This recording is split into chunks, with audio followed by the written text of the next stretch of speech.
Hello and welcome. This is Supreme Commander, Forge Alliance Forever. Today we're looking at a series from the Spring Invitational group stage.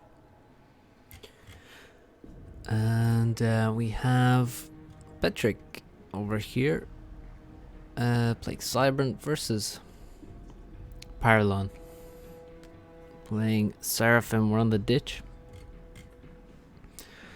And yeah, so this would be Petric's choice. The way the map selection works, there'll be a link to the forum post in the description, but basically there's a couple of vetoes from each player, and then they start selecting maps. There's, I think, 10 maps in total in the pool, so the higher seeded player gets to choose the first map after the 2 vetoes from each. And so we're on the ditch. Not surprising that Petric would choose the ditch. He has an extremely good record here. So let's see how he decides to play it. Paralon on the other side with Seraphim is going to have a very tough task taking Petric down here. All the games in the group stage were best of 3, 4 groups of 4, 2 players from each group qualify, so leaving us with 8 in the playoffs. If you want to watch the live coverage, you should be able to find the VOD in the description as well. It's on twitch.tv/faflive. And the casters were, well, Swackle was casting, and I believe the Duelist was casting. He's a YouTuber. And we have some decently large YouTube channels that have popped up in the last, year or so. So we have Willow's Duality as well as the Duelist. The Duelist making a lot of videos. So go check those guys out. I think you can find them in my list of subscriptions on my channel. So let's look at the game again. We have 3 factories already for Petric. 1 air factory, which has built a scout. Now building a transport. He's only now building his mass extractors. This guy over here providing all of the mass for the initial base construction. Paralon, of course, doing the same thing. And his transport actually is built much quicker. And I'm guessing that he's gonna basically have less power generators as a result. Yeah, it definitely looks like Petric is ahead in the power. And in return, Paralon gets a faster transport out. So it's give and take in the openings here. So Petric's transport finishes, and Paralon is heading directly across the map to here somewhere. He's gonna place the drop order when he gets a bit closer. So he's being aggressive. He's dropping basically next to Petric's base is where Paralon is aiming for. Second air factory, still no mass extractors. That's another reason he's able to get that transport maybe a little bit faster. But again,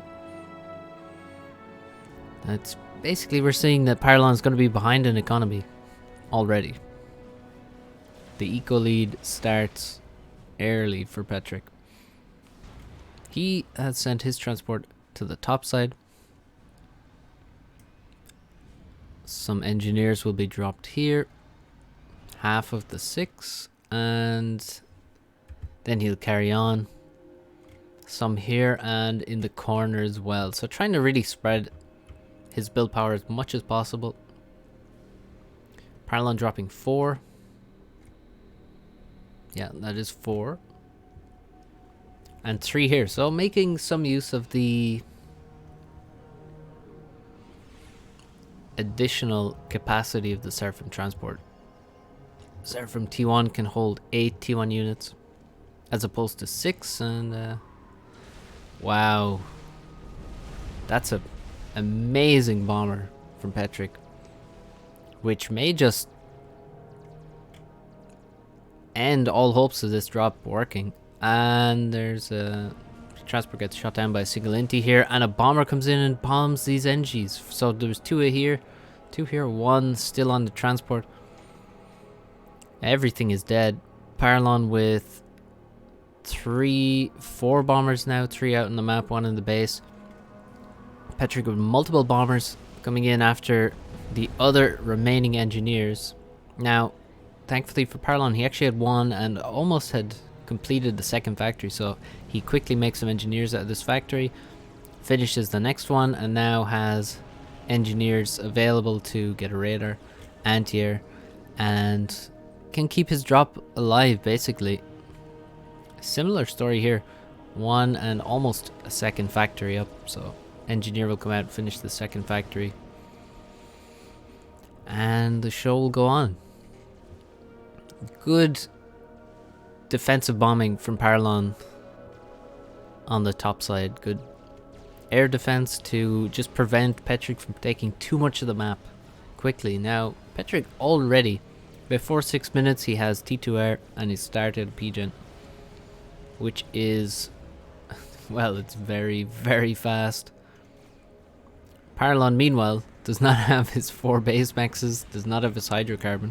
Does have T2 air, however, but is certainly behind it, does not have a T2 PGen started. Also, he's barely building T1 PGens right now, which is, that may hurt him quite a lot. Also, his expansion is very limited. I mean, he hasn't taken this top side, he hasn't taken any of the bottom side, hasn't taken any of these mexes here. So overall, Petric just in a far superior position and is now spamming Mantis towards this proxy. Now we do have how many? 6 factories right now, and many more coming, but 6 so far.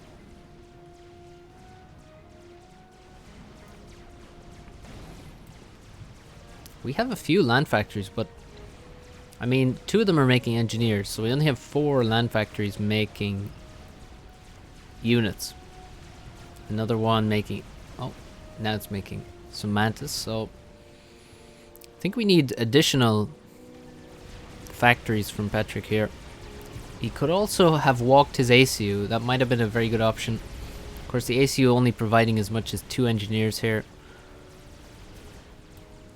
whereas as an attacking unit would be very capable of taking this base with just a few Medusa in support. So maybe the ACU could have walked. Perhaps Petric just didn't want to take the risk of leaving the base with the commander. Paralon now taking the top side, but there's also a bomber from Petric looking to deny this as long as possible. I would have expected, you know, another transport, and there it is. Well, hey, heading to the bottom. Petric also, just to note, has dropped on this plateau. A lot of mass on this plateau. Actually, I didn't show you how much mass is on this map, but it's close to 500,000 in reclaim. So now we're below 400,000. And several Mantis, well, they're getting wasted here. There's less units, and they're also running into a PD, so not a good attack there. But over here, this is cleaned up.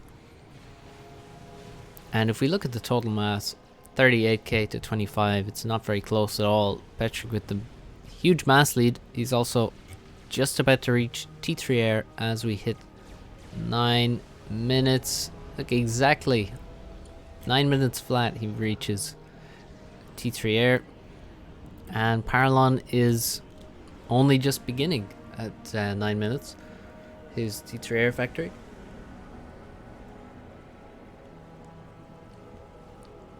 And this is why he's chosen to shield his PGens. Now maybe he shielded them a bit too soon, but to be fair, he's not stalling, so can't complain too much. If you know you're late to T3 air, then it's definitely important to get your PGens shielded, otherwise you may never actually be able to produce those air units, as all your PGens will get bombed. Speaking of bombing, that's a nice little bomb there.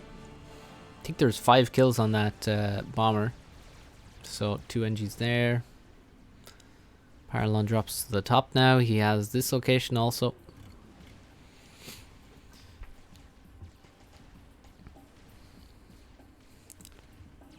Nice kill on a bomber by this Inti.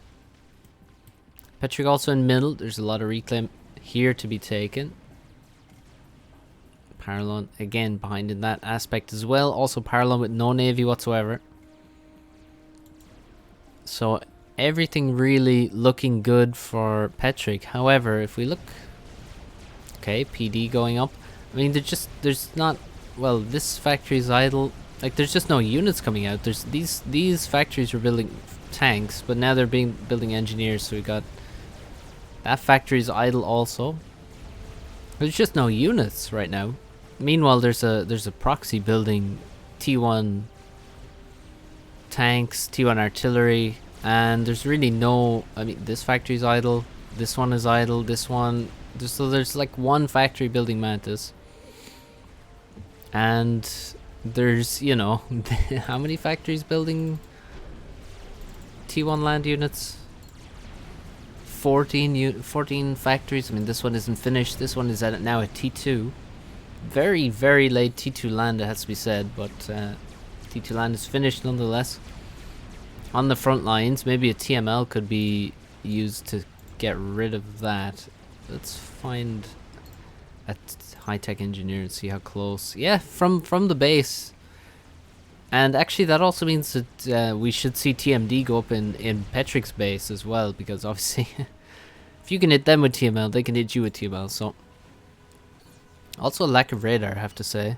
Big lack of radar, but also a lack of power. The second PGen on the ditch has to really go up immediately, as Petric is making T3 mexes. He has no units to stop this T1 land. He has some gunships, like a minimal amount of gunships, but with the flak coming out now, those are not really going to be a viable counter for too long, unless he's able to. Well, he may have to make T3 gunship, might be the way to go here. He is making a strat at the moment, which means he's really aiming to. He's probably aiming to attack other parts of the map, not the proxy. The top side, well, we have upgrading mexes. This one actually under attack, and it's on the way to T3. I think Notha may have attacked that particular structure, and this is a mess. T2 land units now. We have a T2 support factory, a second one about to complete as well, and it's Yenzins and Flak and Zuis. That's the combo of units. Second factory is still not completed, or second PGen, and this is a little scary. Maybe strap bombing the HQ, and maybe actually you could strap bomb right here and kill the support factories and the HQ all at once. That would probably be, well, it would definitely be very, very helpful, because look at the attack that's coming, and there's still no radar. It's like Petric is not aware of the danger that he's in, really, but on the other hand, he does see a lot of factories. But there's no, it's, you know, it's being very blasé about the threat he's under. Doesn't seem to believe in it, but there's already quite a number of T2 tanks. And so we got 7 of them, most of them actually almost at the base already. That's the beauty of the Yenzin. It is quite a quick unit. And now T2 PGens at the front going down. Now there are some Zuis getting in towards these this T3 PGen as well. Now that would be an extremely painful loss if that was to go down. The flak showing their worth, just murdering the gunships that are really the only thing available to defend at the moment, as only now are T2 PDs going up in the base. T1 PDs getting killed. T1 PGens in a chain reaction. Only cyber players know this pain. This flag has almost a fourth veterancy now, 900 mass killed. The strap bomber from Petric is dead. Here it is. And I'm not sure exactly what it's killed. Killed this. I can't see other decals. Oh. Yeah, hard to see what it actually managed to kill there. But on the other side, look at this. There's just Zooies running over. They just aren't dying fast enough. The PDs are very, very far back, having been built in a bit of a panic. He couldn't build a... Oh my god, the Pigeon does actually go down. And there's no way the Zooies did that. Well, we have some wrecks here that look like probably not the wrecks. And yeah, Petric in huge amount of trouble. I mean, he's actually, this Pigeon also is damaged. T3 mechs under attack now from the land units, and Petric's base is just dying to a few T2 land units, plenty of T1 supported by flak. And this is a bit crazy. Now you can see that the mass count is coming much closer. I mean, Paralon has eventually taken a lot of the map, and Petric is the one with far less map control available to him. He's rebuilt that T3 Pigeon. He's building more PDs. He's building more factories. He's already lost so much of his main base, and how's he gonna stop these units from getting a T3 mech skill? He has so many T3 mexes. And more under construction, and the Zooey coming towards this upgrading mass extractor. There goes the T3 mechs. Another one is going to go down for sure. Again, absolutely nothing to kill this, and there's not really anything to stop this army, which is only growing in size. Please no. Oh, the Zooey stopped firing. Oh, it's just out of range, and it's not firing at the mass storage. I think it's still targeting the mechs, which is slightly out of range, and a lot of T2 and T1 units coming in now. So there are finally some Mantis to try and defend, but look at this Pigeon at the back looking pretty vulnerable. And does Petric have overcharge? He does have overcharge. He's overcharging the Enzians. Notha's coming in after the Pigeons. There goes the T3 Pigeon. It also kills PDs around it. And this looks terrible. T3 land actually from Petric. Unsurprising that he has that, but it's very, very late arriving to the party. And Paralon wins the game. The proxy just, in the end, was, well, obviously the game-winning factor. I mean, it seems like Petric really underestimated it, didn't react appropriately, and these proxies can be, if they're not rooted out quickly, then they only cause more and more pain. They're an extreme advantage the longer the game goes on, as of course if you have a proxy here, there's no way you can ever get this expansion, for example, and behind the expansions behind it are obviously also going to be essentially off limits. So this had to be rooted out a long time ago. Even you know, as late as that strap bomber coming out could have maybe ground fired here, killed the higher tech, and then from there, you know, there's no, it's becomes much simpler to remove it then at that point. But yeah, that was a good plan from Paralon to go for that and not try and play a straight up game on the ditch versus Petric. I don't think that would have gone well for him. So a good choice from Paralon to do that, and he gets the win. And in what is maybe one of the very few times that Petric has actually lost on that map. So now we open game number 2 between these guys. Map number 2 is Crazy Rush. Now I've seen both these players play this map. Sometimes I've been surprised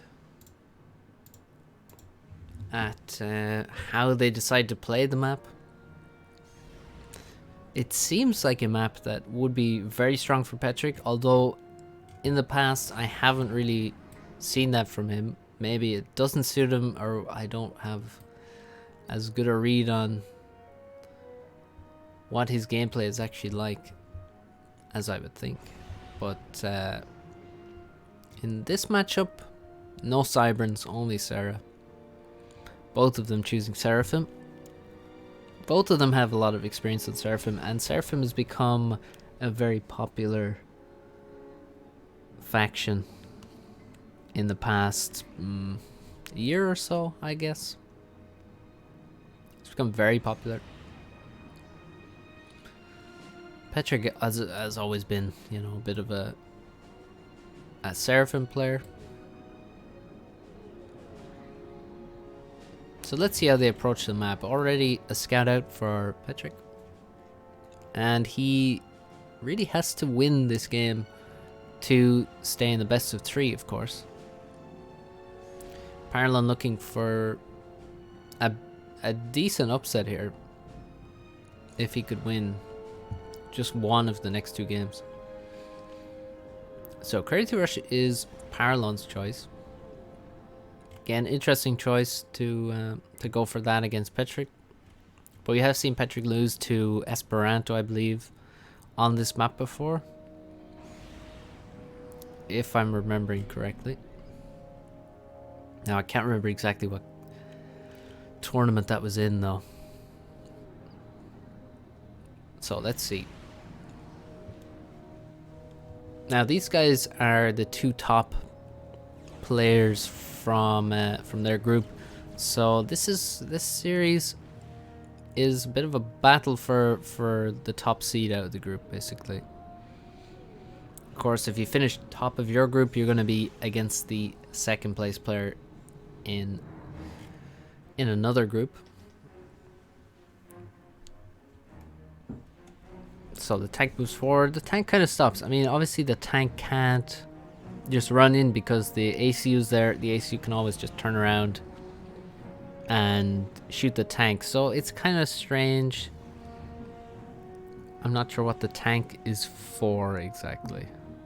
Obviously it killed the scout and allowed this scout to get to the front, but well, you know, you have to wonder how worth it that is. Now, nice bit of dodging from Paralon with the Celine. The Tham was targeting the Celine and wasted several shots, missing, and as a result he has the HP advantage. Petric gets the first shot there, but he's already too low on HP. Another more good dodging from Paralon. Good circle dodging, and now maybe Petric moved in a little bit too soon, but the Zooey's here. He's firing a shot, and the NGs are running for cover. Only one NG goes down to the Zooey. So overall, quite a large investment to get one engineer kill. Wow, oh my goodness. Okay, that's a lot of tank production early on in Crazy Rush. Obviously, Crazy Rush, if you didn't know, oh, that's an excellent bomb. If you didn't know, every time you build a mechs, more mech spots are spawned adjacent to where you just built the mass extractor. So you have essentially an infinite number of mass extractors to build. That's a terrible bomb actually, but yeah, the bomber kind of went on auto fire there and just hit the nearest mass extractor, which is not the best target, but still the initial bombs here were very good. Now all the factories are building engineers once again. So Petric going very aggressive early on. Now the question is, will he continue the aggression or will he stop there? Because after you do some initial aggression, you can just sort of say, okay, I got the damage in. I don't need to continually try to find new damage or more damage. I can simply say the damage is done. Let me just take that lead and turn it into, you know, a better economy in terms of P-gens, factories, and mexes. So we'll see. But right now he does still have more tanks than his opponent. The trick on Crazy Rush is that it's difficult to use tanks because, once again, essentially the entire base is within the weapon range of the ACU. This is the problem with doing damage this early on. Bombers are obviously great at doing this damage. They're the main way. Oh, unlucky to miss so many engineers there. Pigeons are looking vulnerable. 2 more bombs required though. Good static anti-air. Never, it's not really. I think you ultimately will need static anti-air on this map because bombers are just so good that you have to be ready for them. Reacting after they've arrived is too late of a reaction. You can't really afford to do that on this map. Perhaps on other maps you can do it, but on this one, on Crazy Rush, you have to be ready for the bombers. So 1 pass, 2 engineers go down. And now, yeah, here comes, yeah, he's trying to do the damage. So PD denied. 4 or 5 engineers go down there. Some engineers going down over here. Oh, very nice bomb. And a radar dies. An engineer at the back also going down. I believe there are 3 here, 2 are dead. That was a lot of damage. Once again from Petric, he is maintaining the aggression, and this factory is only building bombers. Actually, he has 2 factories building bombers.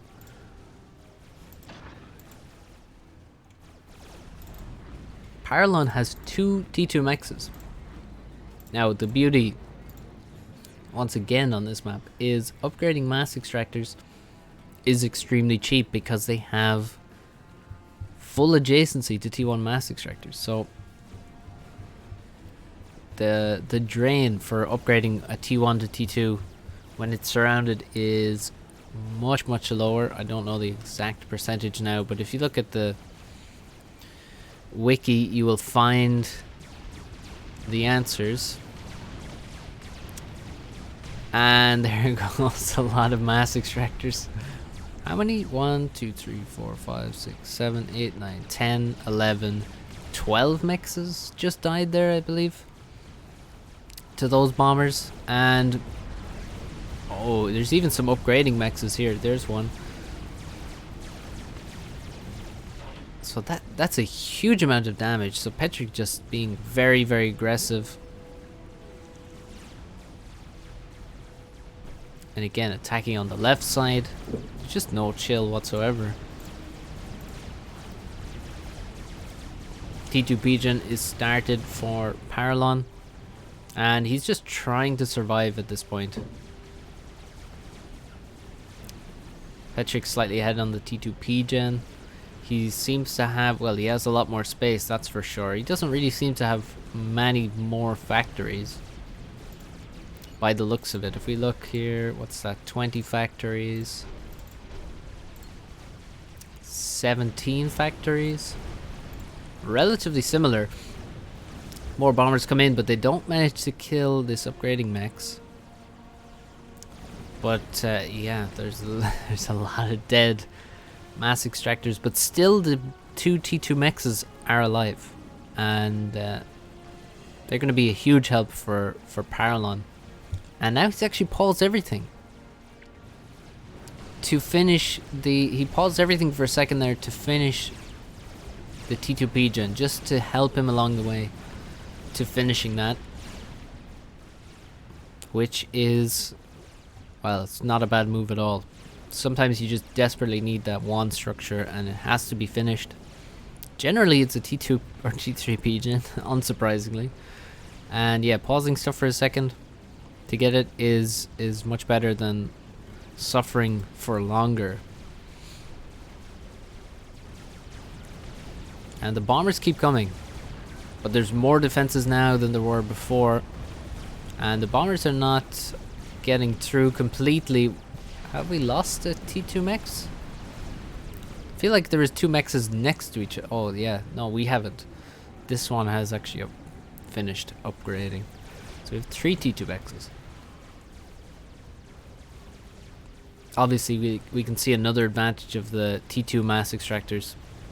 That is the HP, and it's quite an important advantage in this particular scenario where it's just T1 bombers constantly flowing through, but now they're flying directly over multiple anti-air and they're not actually even getting a pass here. Now if the 3 of them were coming at once, perhaps one of them would get a drop, maybe 2 at absolute best, obviously, but yeah, no, these defenses well placed now to defend from the right side. ACU also well placed to defend here, but these are some annoying tanks at the back that have to be dealt with. Maybe some T2PD should be under construction right now.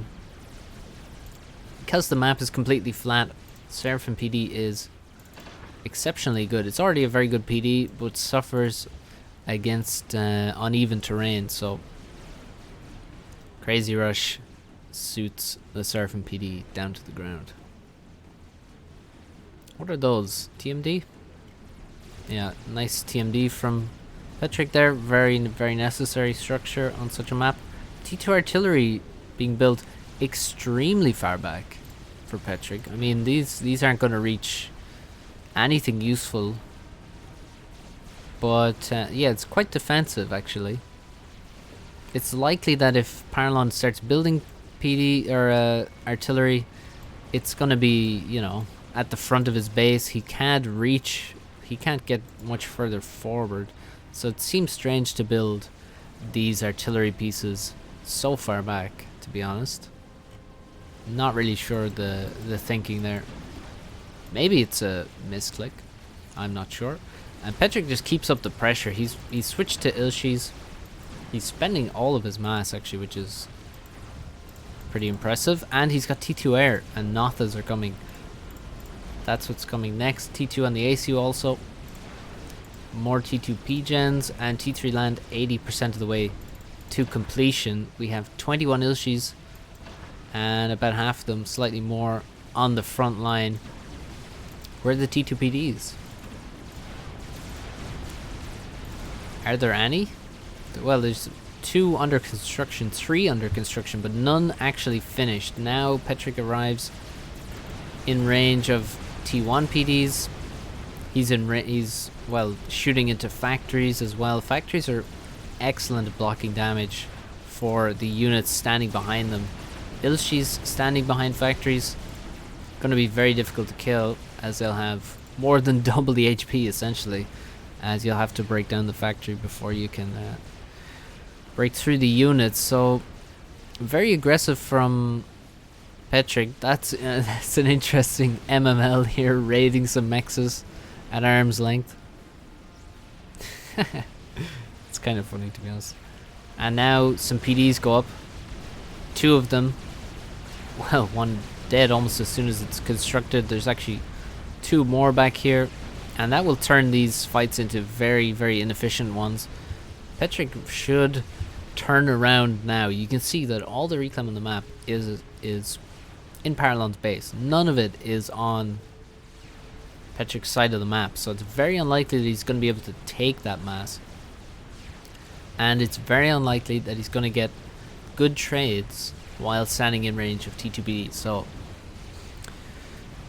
this attack has been fended off for sure, and Petric is down. I mean, he has 22 Ilshis. You think of the production he has right now, 15 factories, and the fact that he has the same number of Ilshis as he had before, you know, a couple of minutes ago, means that he's taken huge numbers of losses. Your army really should be growing in size, not simply maintaining itself. Having said that, Paralon's army is not large at all. He has 7 Ilsheva. Oh, T2 Pigeon goes down for Paralon, although he's still fine power-wise, and it's the Natas that are doing it. This Nata will go down. This one can continue to get some passes. And Petric doesn't want to let up at all. He has built these 2 artillery pieces back here. He's got a T3 Pigeon, which is a huge milestone on Crazy Rush, a very important one. For much more forward artillery pieces now, but still perhaps not even as far forward as they could be, but still in a good position. I mean, from here, well, actually, wow, Petric really struggling to spend mass. The map is struggling to actually give him the mass spots that he is supposed to have. This is one of the issues on the map that should be dealt with, honestly, is mechs not spawning when they should. They take quite a while sometimes. Oh, very bad formation. This is the exact wrong formation that everyone has to avoid, where you're you want your line facing the opponent, not be perpendicular to the front line. But again, some very good trades from Petric, though. I mean, this is a terrible move from Paralon, I would say. He's just going to lose all of these units and not really do anything with them. More damage coming in. I think this is the artillery doing the damage here.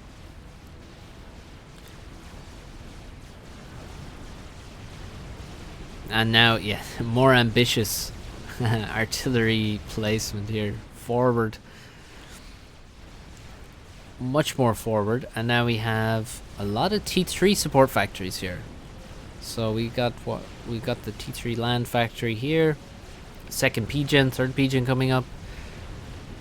Got an Otham, and yeah, Petric is basically just trying to spend all of his mass. Maybe he should spend it in, you know, upgrading mass extractors, which can be a temporary way to, you know, increase your drain, and then as those mechs are upgrading, you just invest in a lot more build power. Of course, being Seraphim, he doesn't have access to, you know, hives or kennels,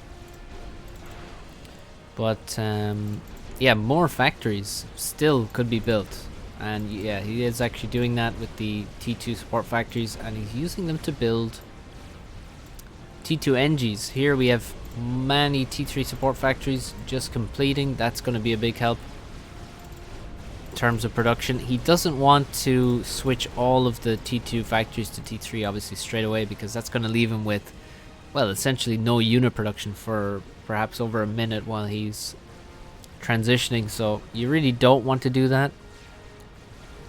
But yeah, now getting more build power out of these factories, which is exactly what he needs, considering he has just a huge amount of mass that he's struggling to spend. In the back, a chicken bot is under construction for Paralon,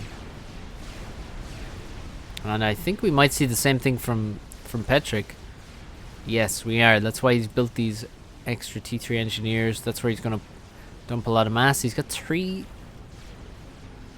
pigeons, and he's attacking everywhere. You can see a lot of missing mass extractors for Paralon, and he hasn't really continued making T2 mexes, so he's got to be behind an eco. I mean, look at this. Petric has this base, he has this as well. He's also got shielding in some areas, which is going to help a lot. Sam in the base for Paralon is a pretty solid choice. Artillery as well to just chip away at any, you know, T3 artillery and any tanks that stand around it for just a bit too long. T2PD is defending something of this base, and but at least half the base is gone now on the right hand side. The chicken bot It's 50k HP now versus 34k HP for Petric. How's his eco? No mass now. So he's actually overshot. He's gone from a full mass bar of 7k and overflowing 50 to 100 mass to now having minus 200. And it's probably all the artillery production. That's like he's building artillery here, he's building artillery here, he's building artillery here as well. I think the artillery is where a huge amount of his mass is going. And there's also no reclaim for him, basically. He's not gotten any reclaim. 79 reclaim? 79!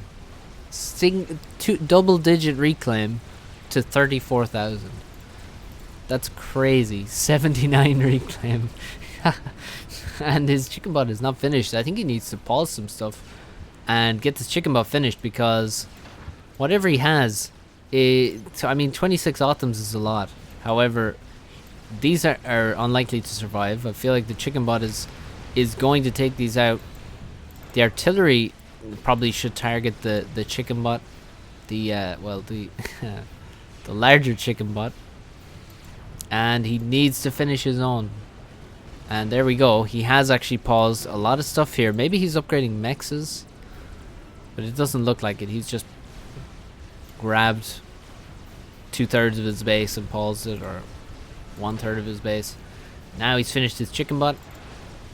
T2PDs are doing a little bit of damage. T2 artillery is firing on the chicken bot, but missing, as it's quite a good dancer. And now he's trying to catch it. Paralon is running. Oh, Paralon turns slightly, which may allow... Well, where's this? The chicken taking a strange detour there. It had a move order in this direction. It was moving upwards. And Petric really wants to kill this chicken. He really wants to get in range with his own chicken bot. And looks to be in a good position now. There's a bit of an attack coming down here, but 2 autumns will clean that up. And yeah, he's really crushing this chicken, but it's going to get back to the base. And guess what? There's already a second chicken bot. A huge amount of T3 engineers here. These would be a glorious target for some Notha if you could ever get close to. Maybe up the left you could actually kill these, and if you could, then you might just stop any more chicken bots from coming out. You can see Petric has far fewer engineers available to construct the chickens, and now Paralon has 2 versus 1 because he managed to save the first one. He's got a new full HP one versus Petric's, and he's got this one still on 34,000 behind it. It may have less HP, but it's providing 100% of its DPS once it gets in range. And this looks quite painful for Petric. How does he stop these 2 chicken bots? He's building a lot of artillery, but artillery is not great versus chickens. I mean, PD isn't great versus chickens either, just because their range is so large. But yeah, the autumns are getting chewed up completely, providing veterancy. Regen is coming into play now, as well as extra HP. And guess what? There's going to be a 3rd chicken very, very soon. Meanwhile, Petric just making his 2nd one, and now you can see extra build power coming in as fast as he can make it. And 1 chicken bot does actually go down. Petric desperately trying to save this guy, dodging back and forth. He's not going to dodge that ball though. And with the death of that chicken, this one gets another veterancy, gets some additional HP. Now the autumn's coming in, but they get blasted 3 at once by that very powerful lightning ball. There goes another one. And this chicken is surviving. 13,000 HP. And guess what? Here's a fresh one. So Petric has one of his own, but this looks far scarier for Petric than it did before. And Paralon is just going to continue to make those chicken bots, and it's going to become a battle for chicken reclaim. And again, Paralon is below, far below the mass income. But if he can keep making chicken bots, if he can break through, if he can perhaps kill this position, if he can secure this 40,000 worth of reclaim that's available in the middle of the map, then perhaps he can actually outproduce Petric in terms of chicken bots. Oh my god, this one is quite low HP. And it's under attack from artillery. 1v1 chicken bot battle. Nobody's dodging. Nobody's dodging the really high damage lightning ball. They're just both deciding to stand there. Petric tries to dodge that one, but does not manage it. Doesn't manage to dodge that one either. And they may both die here.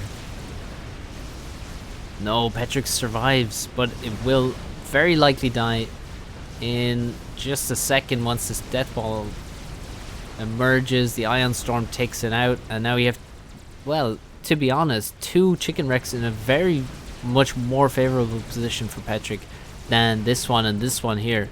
Even though even here the artillery is providing good cover and denying Paralon from taking these wrecks. And now we have 5 chicken wrecks, and at this point the mass income generated becomes less and less relevant.